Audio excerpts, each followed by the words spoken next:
Allan, the food dude. Good morning. How you doing, Ditch? All right. So we are always hungry. Now, we said earlier, let's hope that Allan, last week we weren't big fans of, was it clove pudding? Is that what you brought us? Clove pudding. Yeah. Yeah, it was a little experiment. Knew we were going out on a little bit of a limb. Yeah. It's all right. Bro, come on, man. That was not well received. Yep. When was the last time you took your dishes out still with food in them, or with that was the first? Well, time? that was the first time. That was the first time. Yeah. Usually, you guys are the clean plate club, so it's all right. But we successfully navigated all 4 of the pumpkin spices. Now, I wasn't sure I was going to be back from Nashville quite in time, so you get a you get a bonus today because my buddy Scott J. Carroll did the cooking. All right. So let's do the big reveal. Are we hot or cold?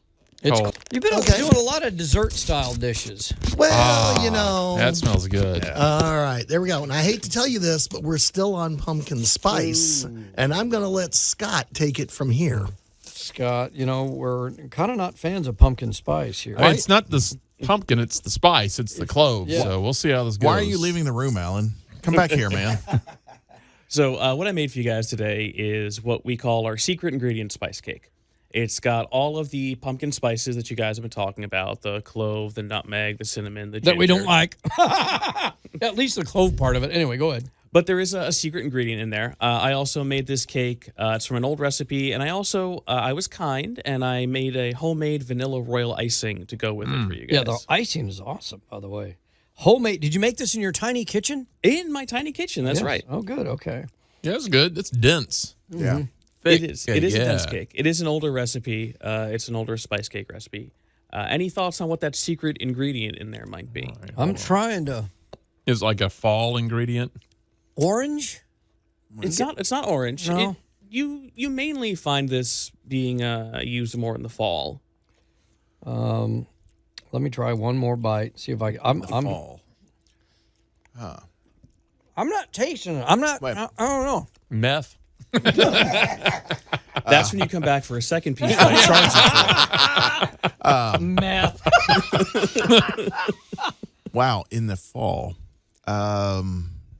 No. Well, I was going to say lemon zest, but I think I'm off on that. Once you guys figure it out, you're probably going to want a nice grilled cheese sandwich. Wheat, not wheat. That's Tomatoes? Tomato spice? Soup. Ditch got it. That is Tomato the soup. infamous All right. tomato soup cake It's good. that you've heard about. So this is actually called tomato soup cake. Why? This is actually called tomato soup cake. It is an old recipe. It is from the Big Soup Company in the 1950s, and it is tomato soup is a crucial ingredient in the cake.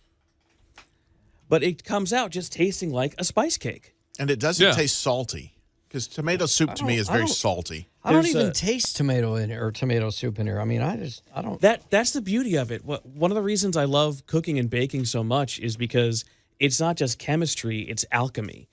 You're putting things in a pot or bowl that don't make sense together. And What then is the purpose of the tomato soup? Put the stuff in the bowl, mix up the mush, and bake it. Yeah. You're like scientists, man. That's awesome. So you do make meth. But what is the purpose of the tomato soup? So the tomato soup is acting in this recipe. There's very little butter. There's only one egg. There's no other milk or milk fat like that.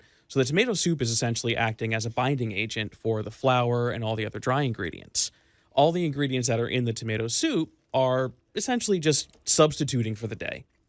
It's good, man. I What like makes it so dense?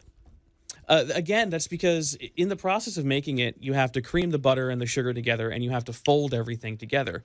In creaming it, you create air pockets. Is it because if it's an old recipe, and not just because of what I've heard Allan talk about back to the 1800s, something like that? They didn't have the self-rising stuff that we have now. Am I right on that? It was just thicker, and they needed it to be thicker, less oxygen to preserve. You told us about the fruit cake on that. Am I right on that? Or Those are completely both wrong? crual parts of it. All right. Yeah. Look at you, Jeff. I'm Jeff's listening. going to be the I'm new listening. food dude, man. Max has never told us about this on the Daily Deviation, though. Right. Tomato soup. When you're folding all the ingredients together, you're trying to preserve the air. Yeah. Because tomato soup itself is fairly dense, and all these ingredients are dry. You also sift it 3 times. You got all the flour and dry ingredients, and that helps create some of the air in there. And you got to as well. have some patience to cook like you guys, man. I'm like, give me the box, open it up, mix it up, throw it in the oven. Y'all got to have some patience. It's good. It's great. I don't have that patience. Would you Something- recommend eating this with tomato soup? Yeah. It actually ties in. It plays into the savory side of things. And you can actually take this base of this recipe and play with it, because there is a version of this tomato soup cake that has more savory spices in there, like oregano and garlic. It's very weird because you're eating a cake that is savory, but after a bite or two, you kind of get into it. You're like, this is different. I like it. Yeah, no, it's good, man. terrific. You've just one-upped Allan, that's for sure. Welcome to, you're our new food dude. Thanks, Allan. Scott, you're the guy now.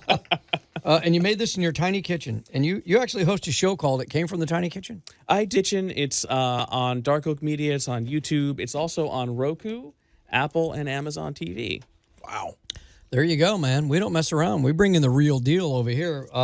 So is that where they're going to find this recipe? Yep, you can find this recipe. In the same episode, I made the tomato soup cake. I also made what's called a cold oven cake. All right. We're all kind of looking at Think each other. A about that. cold oven cake. Isn't that called a refrigerator? Is that a sweet cake? Yeah. It's a pound cake. Oh, It's nice. a traditional pound cake that you can put a stream of jelly in the middle. What makes it a pound cake? It's a pound? A pound cake is called that because Pound of you butter. originally use a pound of every ingredient. Like So- a pound Well, of butter, that's a pound easy. of You don't sugar. have to worry about the recipe guide, just a pound of each. No matter Mix it what up you and want, let's you just go. throw a pound of it in, and however it comes out. So, well, it's a little different now, but originally. Scott J. Carroll, have you ever just thrown a bunch of stuff, like crazy things in? No measurement, no worry about explosions in your tiny kitchen just to see what comes out? So you're talking about what I call kitchen MacGyvering. Okay. And I do that all the time. I will look in the pantry, go, what do we have for dinner? Oh, let's just see what happens. And I've made some great stuff. I've made some not great stuff, but mostly great stuff has come out of it. Baking is chemistry because you have to be as precise as you can with the ingredients. With cooking, with general meals, you can throw whatever you want in there. My measurement system is leaning on the ancestors. I sprinkle spices, and when the ghosts of the ancestors tell me to stop, that's when I stop. Do you just set the oven for 400? It's the Brightwell doctrine. Set Yeah. it on 400. It'll get done at some point. Everything's on high. Get it done quicker. Hotter doesn't always mean faster. All right. And you have pets? Because if it's no good to you, you throw it on the floor and let them eat it, right? See, here's the thing about that. My dog is used to my good food. Oh, I got you. Yeah. So when she gets the bad food, she takes a sniff and she looks at me like, what is this? Yeah, what have you done to me? How dare you? Give me the good food, please. Well, good. I really like this, man. I think it's a hit. And we appreciate you coming on. It's the first time Scott J. Carroll has been here as Allan the Food Dude, the part of Allan the Food Dude played by Scott J. Carroll, cooking in his tiny kitchen. You can find out more about these recipes at... You can do that at thecookingtodayshow.com. You're an excellent stunt double. Yes. All right, Scott, thank you. Appreciate Thank it. you, guys. All